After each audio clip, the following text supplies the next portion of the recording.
जय श्री राम, जय गौ माता की। बंधुओं, आज पुत्रदा एकादशी है, सावन माह की शुक्ल पक्ष की एकादशी। इसका विशेष महत्व है।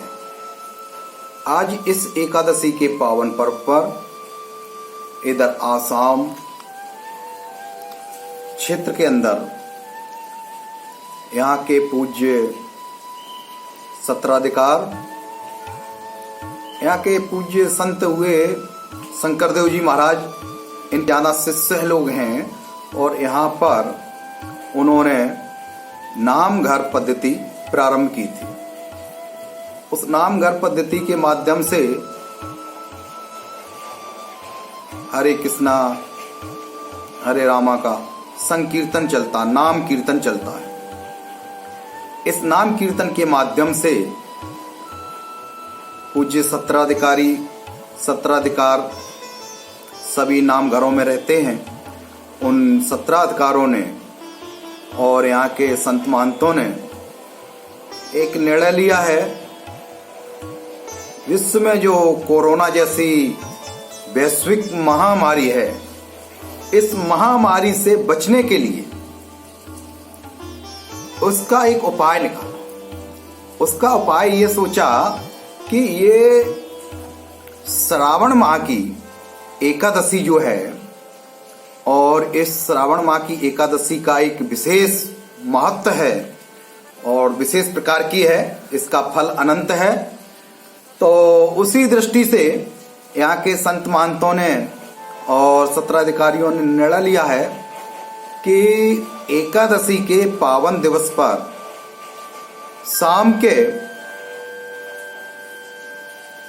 6:45 से 6:45 बजे,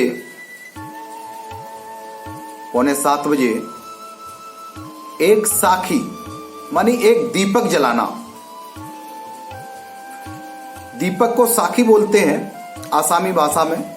वो दीपक को घर पर जलाना और उसका सामने बैठ करके वैश्विक महामारी से भारत को मुक्ति मिले, भारत विजयी हो, आरोग्यमय हो, सुख शांति रहे, समृद्धि हो, उसके लिए सभी लोग यहाँ पर एक साखी के सामने, देव भगवान के सामने साखी जलाकर और दिया जलाकर उसके सामने नाम संकीर्तन करेंगे।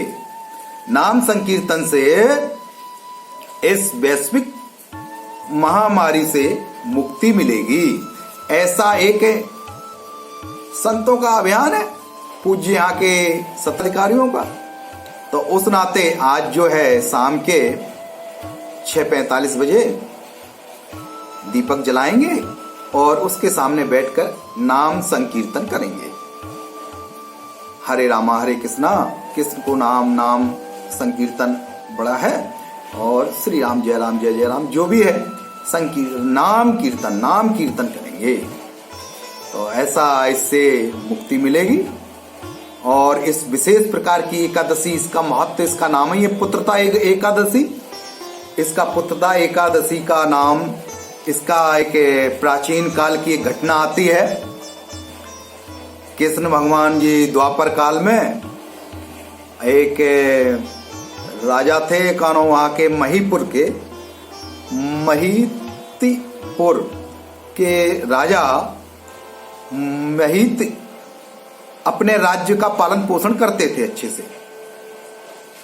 तो वहां के प्रजा के सामने उन्होंने एक विषय रखा। पालन अच्छा करते थे, प्रजा का पूरा ध्यान रखते, सब कुछ करते थे, लेकिन उनको संतुष्टि नहीं थी, उनके पुत्र नहीं था। जब पुत्र नहीं था तो उसके लिए उन्होंने प्रजा के सामने विषय रखा, बात रखी। प्रजाजनों ने उनके पुत्र प्राप्ति के लिए जंगलों में घूमे। ब्राह्मण, पुरोहित, प्रजाजन तो जंगलों में घूमे। तो इधर उधर घूमने पर उनको लोमस ऋषि के दर्शन हो गए। लोमस ऋषि बहुत विद्वान थे, शास्त्रों के जानकार थे, विशिष्ट व्यक्ति थे और दीर्घ आयु थी उनकी। जब उनके सामने प्रजाजनों ने अपने राज्य की, अपने राजा के कल्याण के लिए, राजा के हित के लिए बात की, तो लोमस ऋषि जी थोड़ी देर के लिए ध्यान मग्न हो गए। ध्यान मग्न होकर के देखते क्या है कि अरे ये राजा तो पता नहीं किस पुण्य के कारण राजा हो गया, लेकिन इसको जो पुत्र नहीं है उसका कारण ये है कि ये प्राचीन काल में, पूर्व जन्म में एक वैश्य था, तो लोगों का खून चूसता था, गांव गांव में घूमता। एक दिन की घटना आई कि जेठ माह की शुक्ल पक्ष की 10वीं के दिन एक बावड़ी पर गाय अपने बछड़े के साथ पानी पीने के लिए आई। इसको भी प्यास लगी हुई थी, तो पानी पीने के लिए बावड़ी पर गया। गाय बछड़ा पानी पी रहा था, उसको हटा करके स्वयं पानी पीने लगा। उसका ये पाप कर्म को भोग रहा है, इस वजह से इनको इसमें पुत्र नहीं होगा। तो राजा और प्रजा ने, अपने पुरोहितों ने और ब्राह्मणों ने ऋषि महाराज से प्रार्थना की कि महाराज कुछ तो उपाय बताइए, ताकि कुछ तो इसका उपाय होगा। हाँ, लोमस ऋषि ने कहा बिल्कुल। तो उन्होंने कहा इसके लिए एक है कि श्रावण माह की शुक्ल पक्ष की जो एकादशी है, वह एकादशी को अगर विधि विधान से व्रत किया जाए तो अवश्य पुत्र प्राप्ति होगी, क्योंकि इसका नाम ही है पुत्रता एकादशी और इसका मनोवांछित फल है। पुरोहितों ने, ब्राह्मणों ने आकर के राजा के पास और उन्होंने अपना श्रावण माह की शुक्ल पक्ष की एकादशी को अनुष्ठान किया, व्रत उपवास रखा, उसका उनको फल मिला। रानी गर्भवती हुई, उनको पुत्र प्राप्ति हुई। तो ये पुत्रता एकादशी मनोकामनाओं की पूर्ण करने वाली है,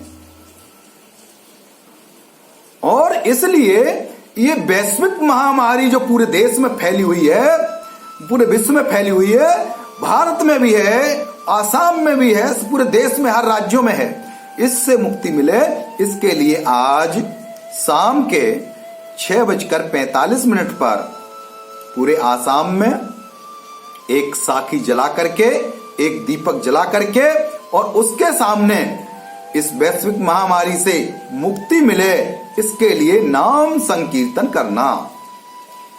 नाम कीर्तन। तो उसके लिए ये प्रार्थना आज सब लोग करेंगे। विश्व हिंदू परिषद, गौरक्षा विभाग भी सबके साथ है, पूज्य संतों के, पूज्य महंतों के। आज हम सब लोग ये अनुष्ठान करेंगे ताकि हमारे यहाँ से वैश्विक महामारी से मुक्ति मिले, और यहाँ पर जो बाढ़ ग्रस्त है ये भी ठीक हो, सुख शांति रहे, समृद्धि हो। प्रकृति के साथ यहाँ बहुत लगाव है सबका, और हम सभी बंधु प्रार्थना करेंगे आज दीपक जला करके। इतनी बात कह करके मैं अपनी वाणी को विराम करता हूँ। वंदे गौ मातरम। भारत माता की जय। माँ कामाख्या माता की जय। ब्रह्मपुत्र बाबा की जय। पूज्य शंकर देव माधव जी महाराज की जय।